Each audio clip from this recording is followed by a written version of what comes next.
ಕೋಡಿಂಬಾಡಿ ಗ್ರಾಮದ ಡೆಕ್ಕಾಜೆ ಪರನೀರು ಎಂಬಲ್ಲಿಯ survey number 74/1ರಲ್ಲಿ ಕಳೆದ ಹಲವಾರು ವರ್ಷಗಳಿಂದ ಇರುವ ರಸ್ತೆ ಸಮಸ್ಯೆಯ ಸ್ಥಳಕ್ಕೆ ಇಂದು ತಹಶೀಲ್ದಾರ್ ರಮೇಶ್ ಬಾಬುರವರು ಭೇಟಿ ನೀಡಿ ಪರಿಶೀಲನೆಯನ್ನು ನಡೆಸಿದ್ದಾರೆ.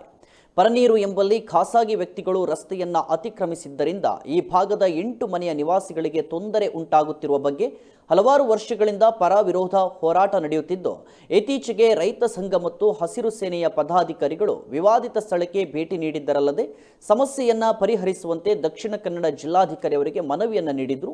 ಜಿಲ್ಲಾಧಿಕಾರಿಯವರ ಸೂಚನೆಯ ಹಿನ್ನೆಲೆಯಲ್ಲಿ ತಹಶೀಲ್ದಾರ್ ಅವರು ಭೇಟಿ ನೀಡಿ ಸ್ಥಳವನ್ನು ಪರಿಶೀಲನೆ ನಡೆಸಿ ಜಾಗದ ಸರ್ವೆ ನಡೆಸಿ ಕಾನೂನು ಪ್ರಕಾರವಾಗಿ ನ್ಯಾಯ ನೀಡುವುದಾಗಿ ತಿಳಿಸಿದ್ದಾರೆ.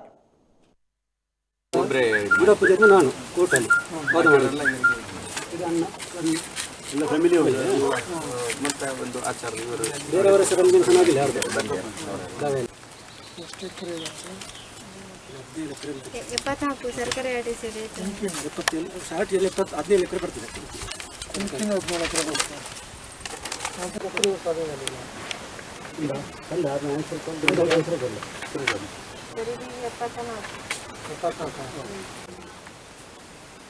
ಇಷ್ಟು ಈ ಥರ ಇದೆ ಜಮೀನು, ಇಷ್ಟು ಈ ಥರ ಇದೆ. ಎಲ್ಲ ಇವರ ಸ್ವಾಧೀನ ಉಂಟಾ? ಇದರಲ್ಲಿ ಇಷ್ಟು ಇದು 78 ಬರುತ್ತೆ ಮತ್ತೆ ಅದು ಮಿಡ್ಲಲ್ಲಿ. ಇದು ಈ ಥರ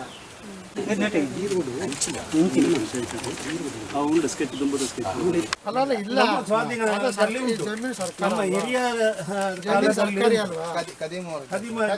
ವರ್ಗ ಆದ್ರೂ ನೀವು ಸ್ವಾಧೀನ ನೀವು ಹೊಂದಬಹುದು ತೊಂದರೆ ಇಲ್ಲ, ಆದರೆ ರೋಡಿಗೆ ಮಾತ್ರ ಬಿಡಲೇಬೇಕು. ನಾವು ಸರ್ವೇರಿಂದ ಅಳತೆ ಮಾಡಿ ಸರ್ವೆಯಿಂದ ಅಳತೆ ಮಾಡ್ತೀವಿ. ಎಷ್ಟು ಎಕರೆ ನೀವು ಒತ್ತುವರಿ ಎಷ್ಟು ಎಕರೆ ಮಾಡ್ತಾ ಇದ್ದೀವಿ? ಸಾಕಾಗಿ 17 ಎಕರೆ ಇದೆ ಸರ್. ವರ್ಷಕ್ಕೆ ವೇಸ್ಟ್ ಮಾಡ್ತೀವಿ. ನಾನು ಹೇಳೋದು ಅವ್ರು ಕೇಳ್ತಿರೋ ರೋಡು ನಿಮ್ಮ 2 ಎಕರೆನೂ ಎವಿಕ್ಷನ್ ಮಾಡಿಸಿ ಅಂತ ಕೇಳ್ತೀವಿ.